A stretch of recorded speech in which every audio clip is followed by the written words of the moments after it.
안녕하세요. 힐링이 되다 TV의 이한일입니다. 오늘은 18강 몸을 잃으면 자기를 잃는다 두 번째 시간을 갖도록 하겠습니다.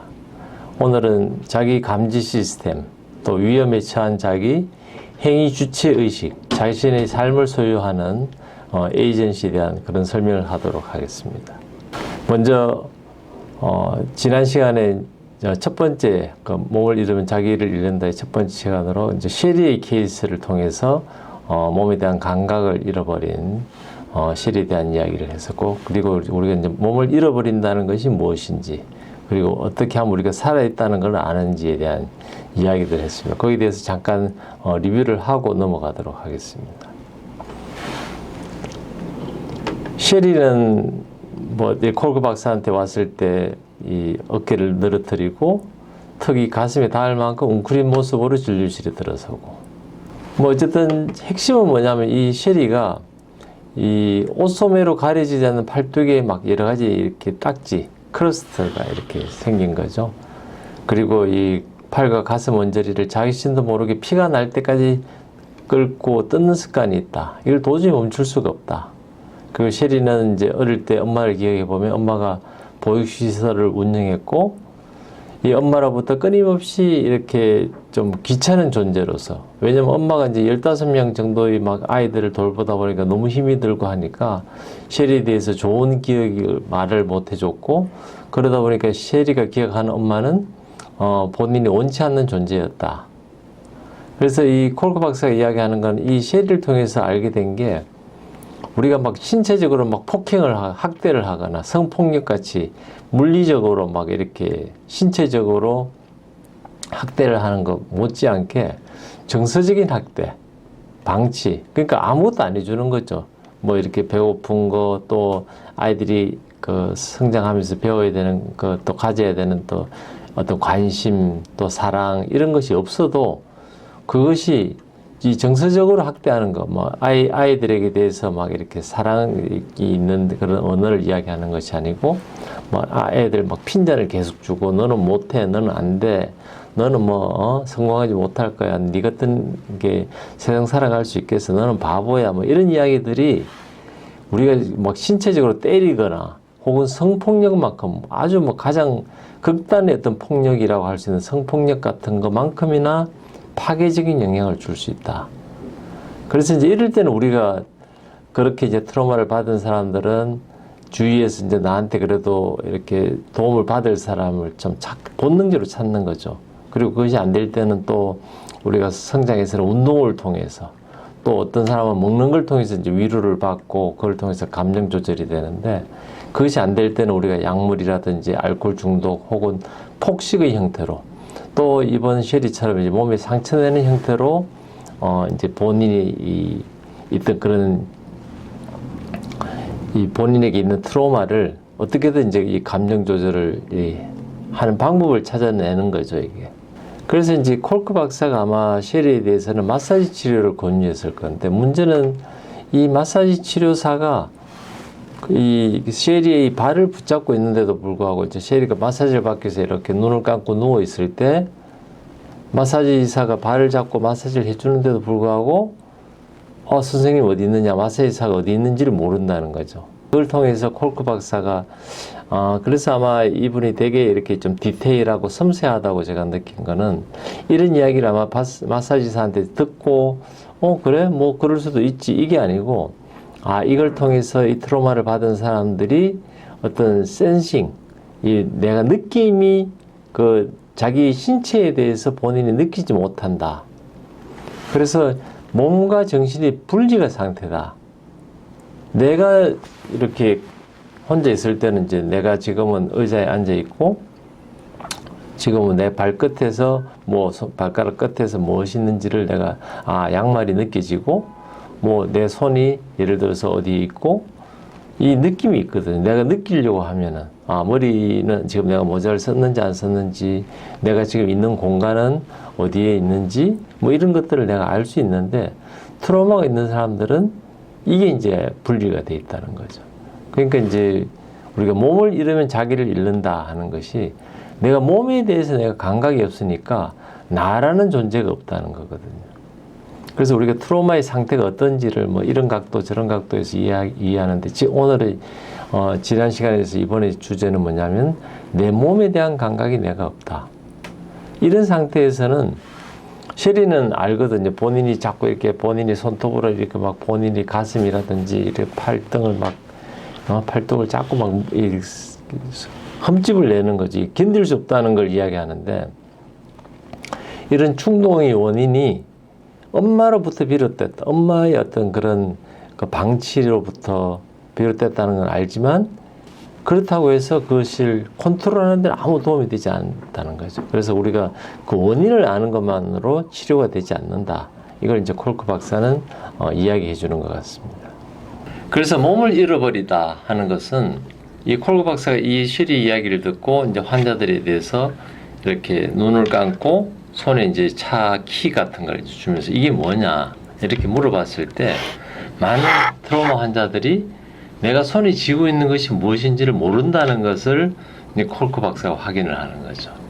그래서 이제 콜크 박사가 같이 다른 대학에서 이제 이런 쪽에 연구를 하는 맥팔렌이라는 분하고 이런 걸 이야기했을 때 트라우마 환자들이 결국은 이 어떤 머릿속에서 전체 그림을 만들어내는데 어려움이 있는 경우가 많다 하는 것들에 대한 이제 같이 이런 공감되는 이야기를 들으면서 결국 트라우마 환자들이 자기가 신체적으로 이렇게 몸과 마음이 분리되어 있다.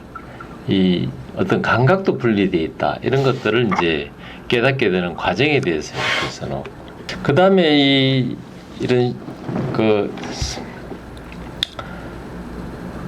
콜크 박사가 파악하게 된 게 뭐냐면 우리가 그러면 이 트라우마가 있는 환자들이 트라우마 있지 않을 때 그러면 머리가 아무 생각이 없을 때는 그럼 뭘 하느냐 하는 거에 대해서 루스 라니우스 이분은 그 앞에 우리가 우테 스탠 우테 그 부부가 이제 교통사고 있을 때 그 콜크 박사에게 이제 기능성 MRI를 이렇게 의뢰하면서 같이 이렇게 리서치도 하고 있던 이분이 결국은 우리 트라우마 환자들이 머리를 완전히 비우고 우리 일반인도 아무런 생각을 하지 않을 때 뭘 하느냐 보니까 결국은 자기 자신에게 관심을 갖더라. 이제 이런 것들을 정보를 모으면서 우리가 살아있다는 것이 무엇이냐. 결국은 우리가 관심을 가져야 되는 것이 이제 메디알 프리프론탈 콜텍스, 이 메디알의 내측이라는 거죠. 그 전두엽의 내측에 있는 우리 피질, 이 부위를 이야기하거든요. 이게 이제 앞쪽에 있는 우리 몸에 이제 앞쪽에 있는 이 부위가 결국 우리 몸의 전체적인 컨트롤 타워의 역할을 하고 이 모든 정보가 우리가 그 뒤쪽에서 오는 혹은 감정을 조절하는 장에 또 어떤 감각에 대한 거를 담당하고 있는 우리 그 두엽이라 그러죠. 이렇게 두엽 쪽에서 있는 그런 정보들, 그 다음에 우리가 그 신체에서 올라오는 어떤 감각들 이런 것들을 담당하는 인슐라 뭐 이런 부분들을 결국은 이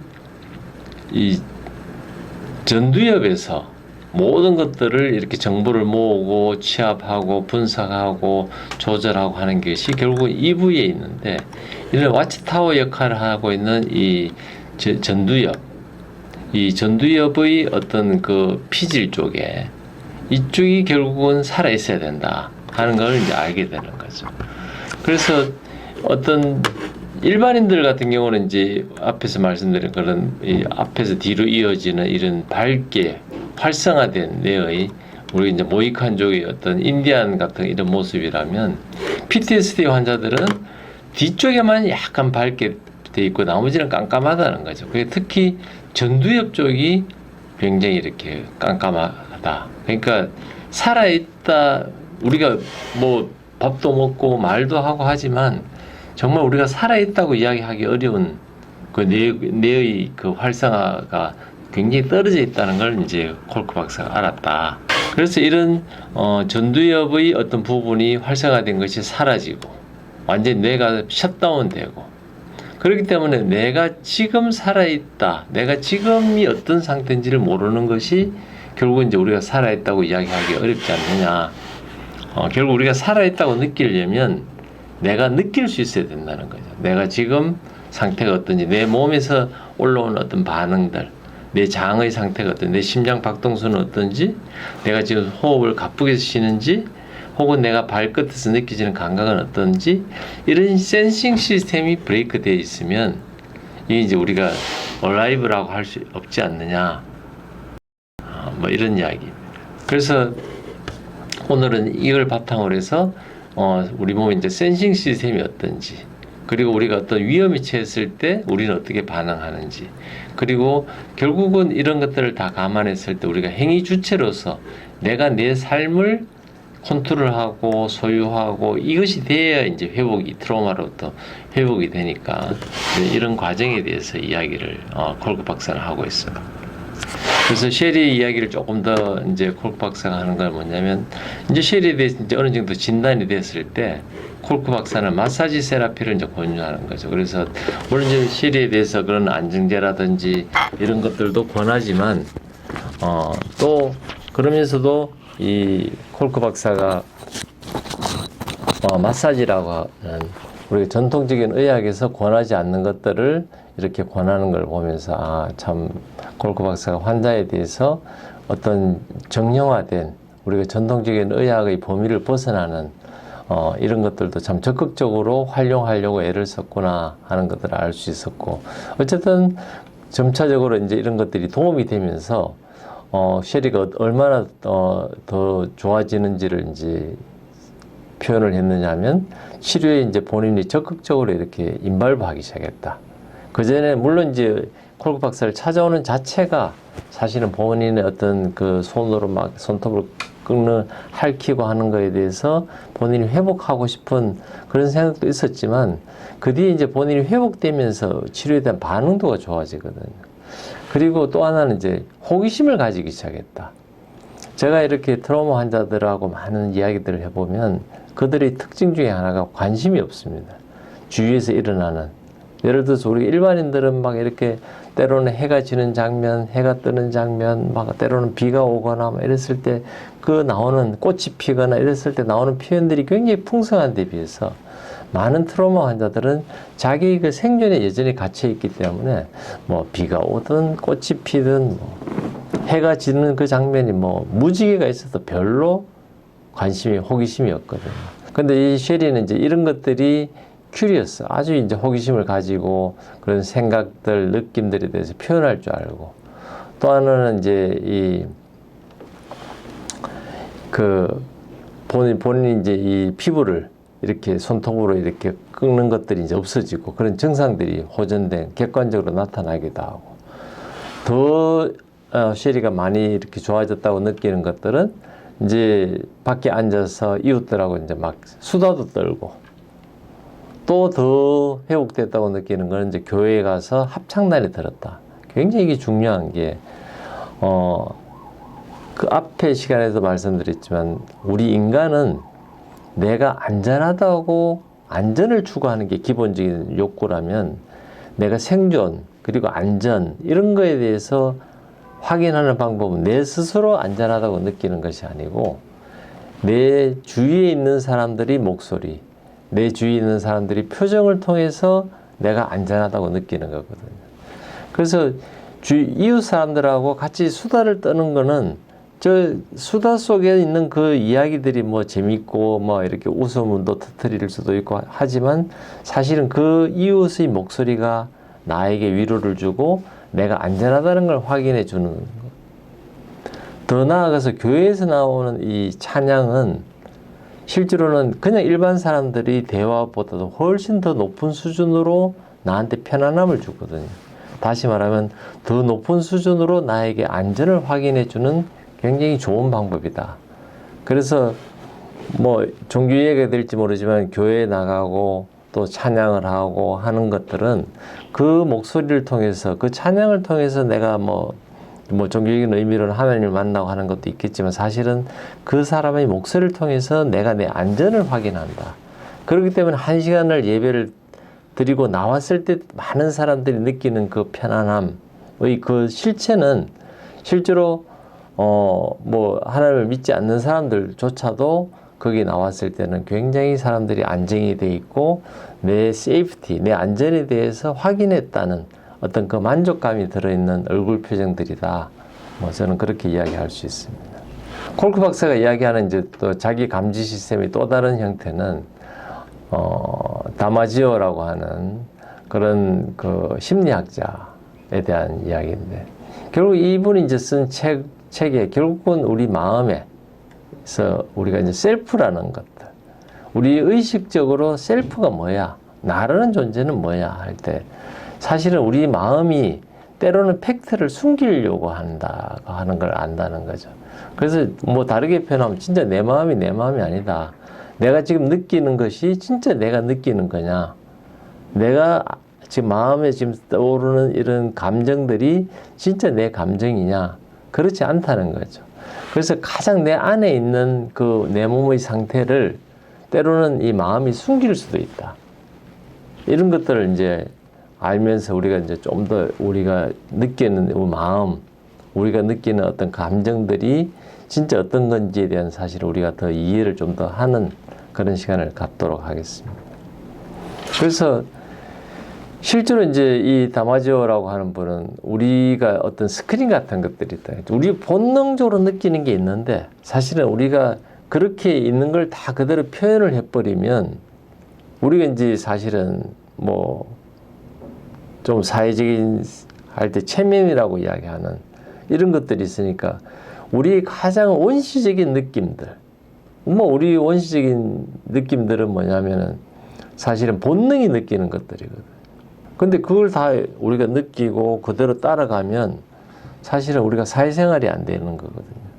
내가 배고프다고 해서 뭐 아무 때나 먹는 것이 아니고, 또 어떤 성적인 욕구가 생긴다고 해서 뭐 아무하거나 또 아무 곳에서나 이렇게 그렇게 할 수 없듯이, 그러니까 우리가 그런 느낌은 있지만 우리가 사회화가 되고 하면서 실제로 우리가 본능적으로 느끼는 것들이 숨겨졌다. 특히 트라우마가 있는 사람들은 더 많이 숨겨졌다. 먼저 이렇게 이야기하는데, 이 책을 읽는 과정에서 이제 그 모든 어떤 감정적인 것들이 굉장히 컴플렉스하고 뮤지컬 베리에이션이라고 하는 부분에 대해서 이제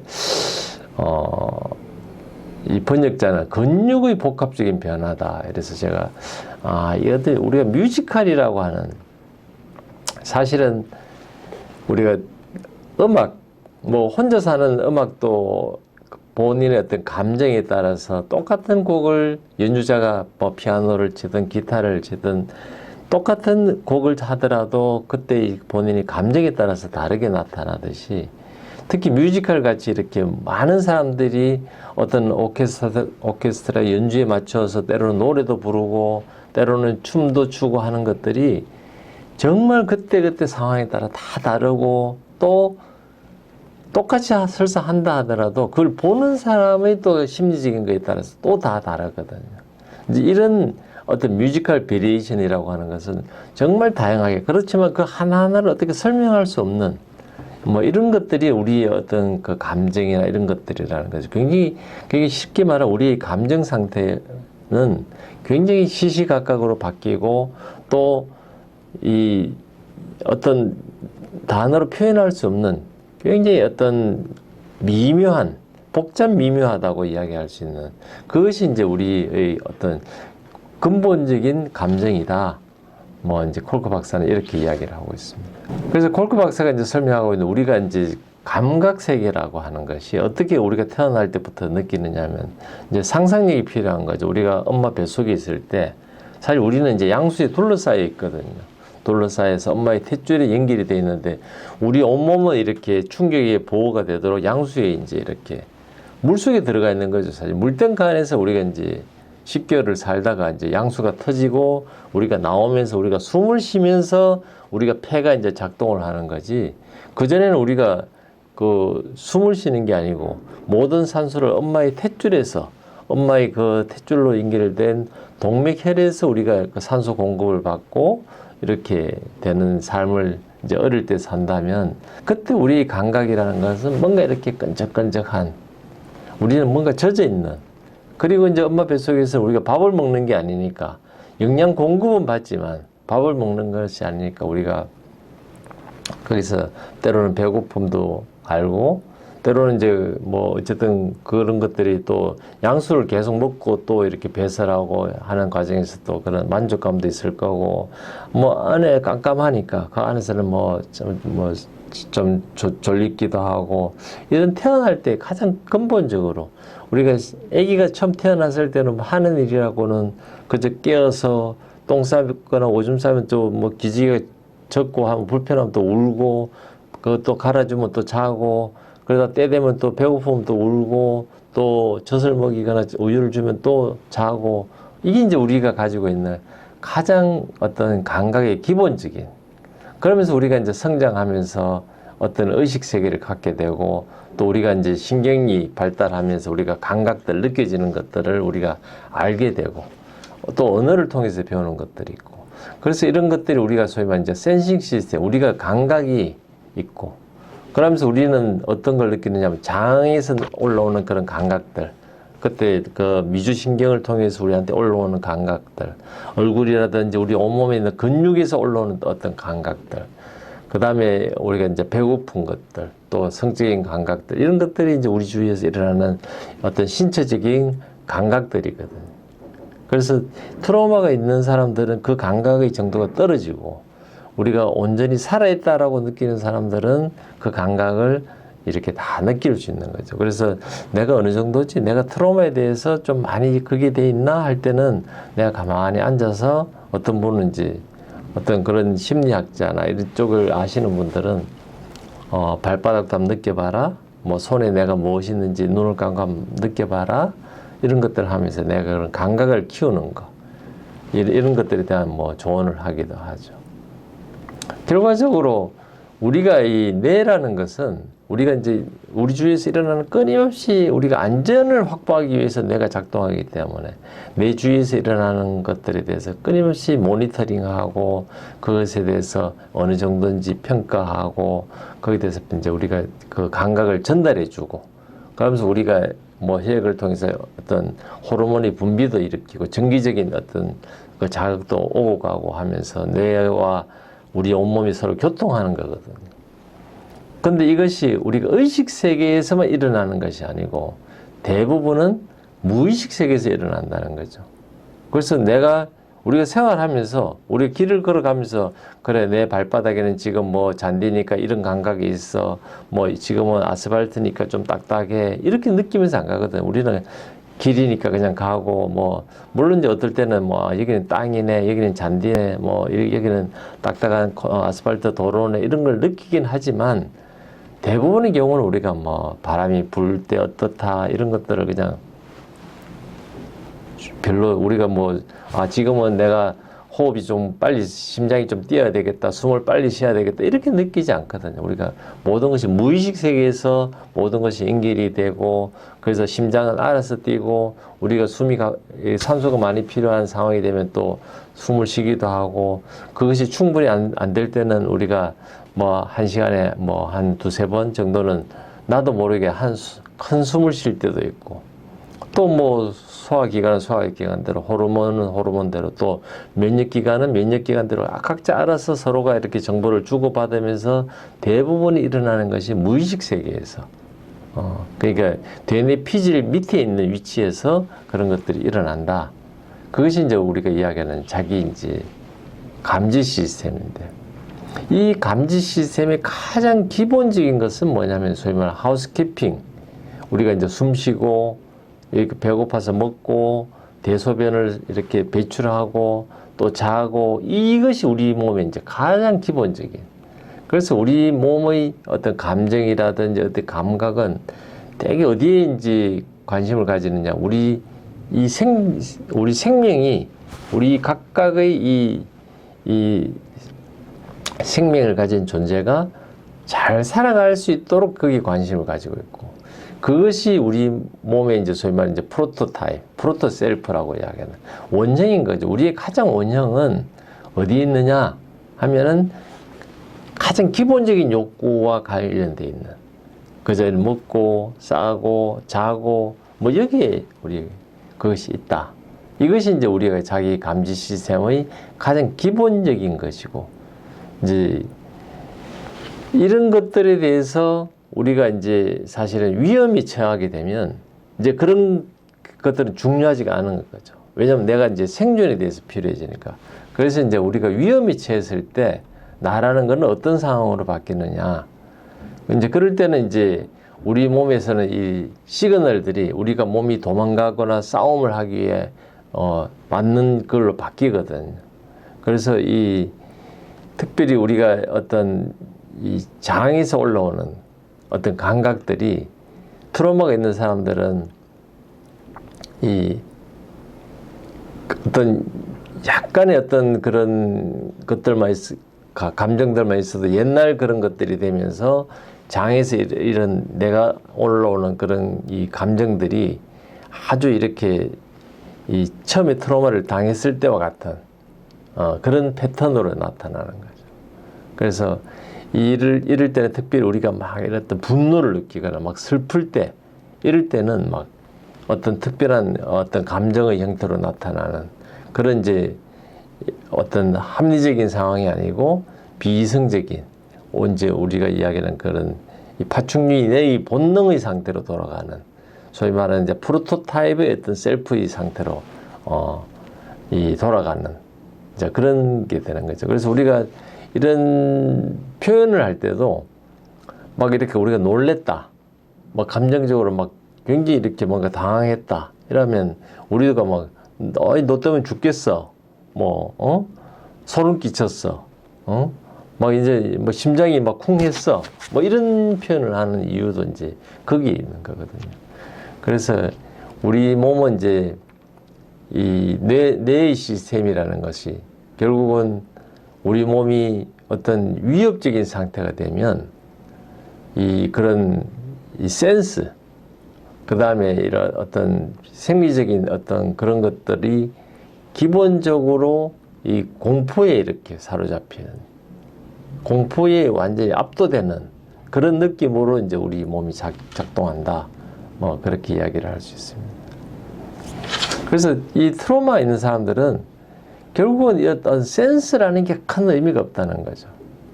그러니까 우리가 막 이렇게 살아간다는 거는 조그마한 것들, 뭐 바람이 살짝 불거나 혹은 뭐 어떤 은은한 소리가 들리거나 이럴 때 우리가 거기에 관심을 가지고 나라는 존재가 이렇게 살아간다는 거는 주위의 그런 감각들로 이렇게 같이 반응하면서 내 안의 모습이 같이 반응하는 이것이 돼야 되는데, 이 트라우마 있는 사람들은 조그마한 반응이 있어도 옛날에 그 트라우마가 기억이 나고, 뭐 조금만 누가 불편한 소리를 해도 옛날에 그 트라우마가 분노가 되고, 뭐 우리가 음식을 조금 먹으려고 해도 갑자기 옛날 생각이 나면 뭐 이런 감각, 맛이 있고 이런 게 완전히 없어지고.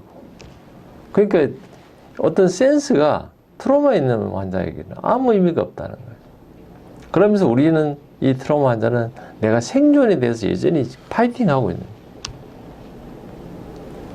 그래서 우리가 이 트라우마 환자를 결국은 이 센스에 대해서 자꾸 이야기하는 이유는 뭐냐면, 이 사람들이 센스를 회복시켜주면 트라우마가 해결되지 않겠냐. 이제 이 이야기를 이제 콜크 박사는 이제 우리가 어떻게 그들을 컨트롤할 수 있도록, 컨트롤을 극복할 수 있도록. 왜냐면 이런 것들이 무의식 세계에서 일어난다. subcortical brain structure. 그러니까 이 의식 세계가 아니고 무의식 세계에서 갇혀 있는 이 트라우마 환자를 의식 세계로, 의식 세계라는 건 내가 여기서 느끼는 이 감각을 느끼게 되고, 누가 나를 만지는지, 내가 바람을 이렇게 느끼는, 이거는 지금 내가 의식 세계에서 느끼는 거고, 이 의식 세계로 끌고 와줘야 된다는 거죠. 그래서 내가 살아있다 하는 거는 내가 얼마나 풍성하게 느끼느냐 하는 건데, 그래서 이제 쉐리에 대해서 이 콜크 박사가 쉐리에 대해서 처방한 것이, 약물도 처방했지만 또 하나 마사지를 처방한 것이, 마사지를 통해서 근육을 풀으라는 뜻이 아니고 마사지를 통해서 이렇게 감각을 회복하라는 뜻이거든요. 그래서 처음에는 그 감각이 회복되지 않았을 때는 마사지사가 발을 잡고 있어도, 발을 마사지 할 때도 뭐 마사지 하는지 받는지를 몰랐던 쉐리가 점차적으로 이것이 이제 익숙해지고 릴렉스가 되고 하면서 감각이 회복되니까 옆에 친구들하고도 이야기를 할 수 있게 되고 더 이상 자기를 이래 손톱으로 뜯는 것도 없어졌고 또 교회에 나가서 합창단에 가서 같이 합창도 할 수 있을 정도로 이제 회복이 됐다. 그 시작은 결국은 이 마사지를 통해서 감각이 회복되는, 그래서 이번 시간에 이제 셰리를 통한 케이스가 그렇게 이야기를 하는 거거든요. 그래서 우리가 행위 주체의식, 자신의 삶을 소유한다는 것은 뭐 이제 행위 주체의식이라고 하는 소위 말해 이제 에이전시에 대한 어떤 단어 설명을 이제 이렇게 했는 거죠. 내 삶에 대해서 내가 어떤 감각, 또 살아있는 존재로서 내가 책임을 지는, 결국은 내가 느끼는 어떤 감각들, 감정들, 이거를 내가 조절할 수 있어야 된다. 그러려면 이 전두엽, 특히 그 MPFC라고 이야기하는 메디알 프리프론탈 콜텍스라고 하는 이 전두엽의 어떤 이 피질 쪽이 결국은 활성화가 되고, 이걸 내가 온전히 내가 컨트롤하려면 제일 먼저 해야 되는 것이 감각이 회복돼야 된다. 그래서 이 우리가 인터셉션, 내 안에서 내가 느끼는 거, 내가 이 바디 베이스드 필링, 내 몸에 대해서 내가 느끼는 거. 그래서 우리가 우리 삶을 컨트롤하려면 내가 느끼는 것이 무엇인지를 알아야 된다. 그리고 내가 느끼는 것이 무엇인지를 아는 그 와치타워의 그 감시타워의 역할은 MPFC라고 이야기하는 이 전두엽에 있는 이 부위가 결국은 담당한다. 이것을 어떻게 활성화시키느냐 하는 것이 소위 말해 이제 마인드풀 프랙티스, 이 마음 체험이라고 번역을 하는데, 결국은 우리가 감각을 회복하도록 하면서 이것을 내가 행위 주체로서 내가 회복하고 내가 그걸 키워나가는, 이제 나중에 이제 이런 마인드풀 프랙티스에 관해서는 또 다루는 시간을 갖도록 그렇게 하겠습니다. 그래서 우리가 행위 주체 의식으로 자신의 삶을 소유하는 예로서 이제 콜크 박사는 펭귄의 위대한 몸, 뭐 영어로서 이제 펭귄의 마치, 행진에 대해서 이렇게 했는데, 그 영화로 나온, 근데 뭐 저는 다 보진 않고 아마 유튜브에 나와 있는 조그만한 것들만 보긴 했는데, 결국은 이 펭귄이 먼 길을 이렇게 여행을 와서 알을 놓고 키우고 해서 다시 그 새끼를 데리고 이제 가는, 이제 그런 거에 대한 이 생명을 지키는 260일의 감동신화, 뭐 이렇게 있는 영화긴 한데, 콜크 박사 보는 관점은 다르다는 거죠. 만약에 이 똑같은 일을 매년 반복하거든요. 내가 저 먼 길을 가가지고 그 위험 속에서 알을 놓고 그 알 중에 또 몇 개는 또 이렇게 또 다른 게 또 와서 또 그걸 또 가져가고 먹히고, 그 겨우 몇 마리 남은 이 펭귄, 자기 새끼 펭귄을 가지고 데리고 가서 또 그 먼 길을 또 가고 하는 이런 여정에서, 만약에 이게 이렇게 계속 고통을 받을 게 어디 있냐, 그렇게 할 것 같으면 차라리 우리가 인간은 이제 그렇게 안 하죠. 그런 고통을 반복 안 하고 이동도 하지 않고 내가 집을 짓고 거기서 양식을 구해가지고 이제 거주를 이동식, 우리가 이제 인간이라는 게 야만인 같이 살았을 때는, 수렵 생활을 할 때는 그저 이렇게 뭐 하루 사냥을 해서 먹고 살 수 있으면 또 살고, 사냥을 못하면 굶어야 되는, 여기서 이제 세틀다운, 정착을 한다는 건 농사를 짓고 소도 키우고 돼지도 키우면서 언제든지 내가 원할 때 고기를 먹을 수 있고 내가 원할 때 이렇게 하게 되면서 그 아이들, 내가 놓은 새끼들에 대해서 안전을 잘 지켜줄 수 있는 시스템을 만든 게 이제 인간이라면, 그 역할이 이제 MPFC, 전두엽의 그 기능이 있어서 가능했다. 근데 이제 펭귄은 그게 없다는 거죠, 사실은. 그래서 내가 자신의 삶을 소유하는 것, 내가 행위 주체 의식을 내가 가지려면 이제 그것이 필요하다 하는 걸 이제 요 펭귄을 통해서 콜크 박사는 이야기를 하고 있습니다. 그래서 어떤 이런 이제 우리가 센서리 모터, 우리가 감각에 대한 것들을 자꾸 회복시켜 주는 것으로 이제 소위 말하는 센서리 모터 사이코세라피, 그러니까 이걸 통해서 우리 몸에 이제 정신과적인 치료를 하는, 뭐 그런 것들이 이제 지금은 이제 자리를 잡고 그렇게 하는 분들이 많은데, 결국 여기서 필요한 게 뭐냐면 트라우마로 인해서 이렇게 막혀 있고 얼어붙어 있는 어떤 감각에 대한 것들을 이제 끌어내 주는 거죠. 그리고 이 환자들이 내 안에 이렇게 억눌려져 있던 그런 것들, 내 안에 있는 이 억눌렸던 그 에너지를 갖다가 이렇게 좀 익숙해지도록 하면서 궁극적으로는 내 이거 신체적인 움직임이 결국은 이제 공포나 어떤 두려움, 여기에 막 이렇게 갇혀 있던 이런 것들로부터 이 다시 온전히 이렇게 회복할 수 있도록 도와주는 거. 그러니까 결과적으로 우리가 이 감각적인 것들이, 우리가 억눌려져 있던 것들이 회복되면서 트라우마로부터 이 치료가 되는. 그러니까 콜크 박사가 맨 앞에 이야기했죠. 우리가 약물이라든지 어떤 것도 뭐 역할을 하지만 단순히 거기에만 영향을, 그것으로만 치료를 할 게 아니고, 이 트라우마 치료는 이 방법도 좋고 저 방법도 좋고 여러 가지 뭐 다양한 방법으로 어쨌든 각자에게 맞는 치료 방법을 찾아야 된다. 이것이 이제 의사의 역할이고 심리학자의 역할이지, 뭐 내가 아는 요것만 가지고 이 모든 환자를 다 적용해 보겠다. 이건 굉장히 갇혀있는 생각이라는 거죠. 이제 그런 의미에서 센소리 모터 사이코 세라피라는 한 영역에 대해서 콜크 박사가 소개하는 거는 이제 이런 다양한 방법으로, 특히 이제 이런 쉐리 케이스가 마사지를 통해서 회복이 된 것처럼 또 다른 방법으로 각자에게 이렇게 대화를 하다 보면 답을 찾을 수 있다는 거죠. 그래서 우리가 이제 겉 필링이라고 이야기하는, 우리 본능이라고 하는 게 있거든요.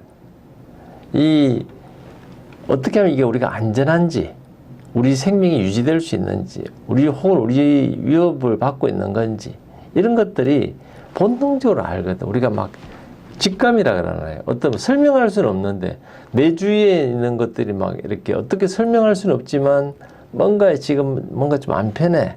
뭔가 이럴 때는 이게 지금 내가 이거에 대해서 우리가 이제 민감하게 반응하고 여기에 따라가. 그래서 내가 지금 스트레스를 받고 있구나, 내가 트라우마를 받고 있구나, 이걸 내가 인정하고 거기에 맞춰서 내가 움직임을 가져가야 되지, 이건 뭐 아니야, 혹은 내가 그걸 다른 방법으로 해서 무시하고 이렇게 되면 이제 내가 행위 주체 의식을 갖지 못하는 거거든. 내 몸이 느껴지는 거, 내 이 비세럴 센세이션, 우리가 이제 미주신경을 할 때도 우리가 장으로부터 느껴지는 이 묘한 것들이 있거든요. 어떤 분위기를 갔는데, 어떤 공간에 갔는데, 뭐 아무도 별 이야기 안 해줬는데 내 느낌으로 오는 편안하지 않은 거, 혹은 내가 되게 여기는 좀 공간이 편안하다. 물론 이제 그런 것도 옆에 사람의 표정이라든지 혹은 음악 소리라든지 어떤 조명, 혹은 온도, 그 방의 온도, 뭐 여러 가지들이 이제 그걸 느끼게 하겠지만, 어쨌든 그걸 느꼈을 때 내가 여기는 편하지 않는데 이 상황은 뭐야? 하는 모든 매 순간마다 느껴지는 이런 정확한 인포메이션에 대해서 내가 그걸 느끼고 반응하고 결정하고, 이것이 돼야 내가 행위 주체 의식을 가졌다, 이렇게 이야기할 수 있고. 그렇지만 트라우마가 있는 분들은, 트라우마의 정도가 심한 분들은 안에서는 막 힘든데도 불구하고 그걸 무시하고 그를 이제 뭐 거기에 대해서 별 집중하지 않고 다른 데 오히려 관심을 가지고, 그래서 이제 그걸 숨기는 방법을 아는 거죠. 그래서 오히려 막 어떤 사람들은 남한테 막 친절하게, 자기 안에 막 죽을 지경인데도 오히려 친절하게 함으로써 저 사람은 참 괜찮고 마음도 편안한데 나중에 보면은 막 이렇게 좀 큰 심리적으로 굉장히 그런 트라우마가 심한. 그러니까 이걸 이제 이중적인 생활을 하는 거예요. 그래서 내 마음이 내 마음이 아니다, 내가 지금 알고 있는 내 마음이 내 게 아니다. 아까 그런 이제 말씀을 드린 이유가 뭐냐면, 실제로는 우리가 그걸 가리고 있다는 거죠. 그래서 내가 느끼는 거에 대해서 느끼는 거를 다 표현을 할 수는 없거든요. 그렇지만 내가 느끼는 걸 나는 알고는 있어야 된다. 그거를 갖다가 표현을 하는 거는 오히려 더 문제를 더 복잡하게 만들고 문제 해결에 도움이 안 될 때가 많은데, 나는 지금 내 기분이 조금 묘하네, 지금 오늘 조금 약간 우울한 것 같은데 원인이 뭐지? 이렇게 객관화시키면서 이런 것들을 찾아가다 보면 그런 것들을 해결할 수가 있다. 그래서 이런 내 몸이 주는 어떤 본능적인 것들, 뭔가 좀 편하지 않아? 왜 이러지? 막 장이 이렇게 소화도 안 되고 막 이렇게 장이 좀 쥐어짜는 느낌인데 이 불편함은 뭐야?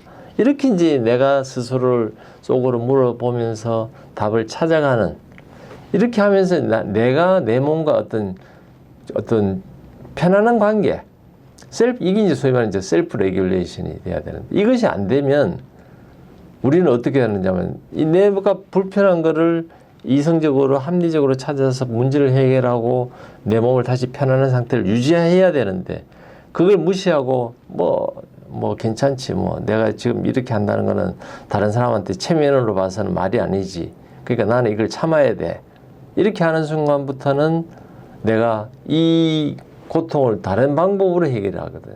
약물 중독이라든지 알코올이라든지 막 이렇게 강박관념이 있거나, 그러면서 심지어는 어떤 분들은 이제 두통이 생기기도. 그 두통의 원인을 못 찾는 거야. 혹은 어떤 분들은 이제 심한 경우는 이 천식까지도 오게 되는. 그래서 이제 콜크 박사가 이야기하는 어떤 샌디라는 어떤 간호사가 막 이렇게 천식이 막 발작을 하는데, 그럼 우리는 천식이 있으면 뭐 알러지가 있나? 이렇게 생각하는데, 실제로는 어릴 때 그런 알코올 중독자의 아버지 밑에서 자랐던 이 샌디가 갖게 되는 그런 트라우마가 있었을 거고, 여기에 대해서 남편이 이렇게 따뜻하게 배려하거나 이런 것들이 부족했을 때 샌디의 경우는 에스마로, 천식으로 나타났거든. 그래서 이제 우리가 내면에서 우리가 이게 inner cry, 실제로 울고 있는 아이가 있거든요. 내면에서 이 억울하고 막 분노가 있는 걸 폭발을 시켜야 되는데 이걸 꾹꾹 누르니까, 그럼 이걸 어떻게 할 거냐? 물론 에스마, 이 천식에 대한 치료도 해야 되지만, 그럼 우리가 뭐 천식에 대한 약들이 많이 있으니까 그걸 하지만 계속 또 어떤 에피소드가 있으면 또 다시 재발하고 그럼 뭐 응급실을 또 가야 되고, 이런 일들이 반복됐는데, 콜크 박사가 이 샌디에 대해서 권했던 거는 좀 놀랍게도 킥복싱이라는 거죠. 근데 이 킥복싱을 하고 나서부터는 이 샌디라는 이 간호사가 이제 더 이상 응급실을 가지 않고, 이제 놀라운.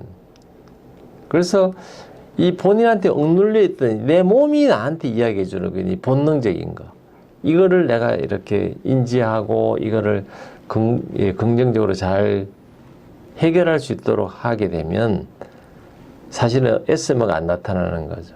천식이 안 나타날 텐데. 그러니까 우리가 그전에는 뭐 천식이 있으면 단순히 이건 호흡기 질환이고 뭐 천식에 대한 약물 치료가 필요하다, 이렇게 됐지만, 물론 약물 치료도 뭐 콜크 박사는 권했겠지만, 우리가 의외로 생각하는 킥복싱을 통해서 이 본인의 내면에 있는 이 울분을 해결하면서 오히려 천식이 해결이 됐다. 그래서 콜크 박사는 행위주치 의식을 가지려면 내가 내 몸에 대해서 굉장히 프렌들리한 릴레이션십, 내가 느껴지는 것들, 뭐 좋은 것들, 이런 것들은 당연히 우리가 뭐 느끼고 즐기지만, 우리한테 느껴지는 불편함, 뭔가 속이 지금 소화가 안 되고 불편하고 장이 좀 쓰리는데 이것의 실체가 뭐야? 어디서부터 왔지? 그러면서 내가 느끼는 것들을 조금씩 더듬어서 한다면, 이건 이제 긍정적인, 우리가 이제 소위 MPFC, 그러니까 메디알 프리프론탈 콜텍스, 이 전두엽 쪽의 어떤 이것이 활성화되고 이렇게 되면 우리가 그걸 충분히 느끼고 원인도 찾고 거기에 대한 이 해결책도 찾을 수 있다는 거죠. 그래서 우리가 몸을 잃으면 자기를 잃는다. 그러니까 몸을 잃는다는 것은 우리가 몸에서 나타나는 여러 가지 반응, 어떤 센스를 놓친다는 거고, 이것을 잃게 되면 결국은 자기를 잃게 되고 자기 주도권을 잃게 된다. 뭐 이런 이야기들을 이번 시간에 했습니다. 다음에는 세 번째 시간으로 우리가 감정을 인지를 못하는 상황, 그 다음에 이인증의 상황, 그리고 우리가 우리 몸과 어떻게 하면 친해질 수 있는지, 그래서 내가 나와 친해지게 되면 결국은 다른 사람들하고도 친해지거든요. 이제 이까지를 다음 시간에 하도록 하겠습니다.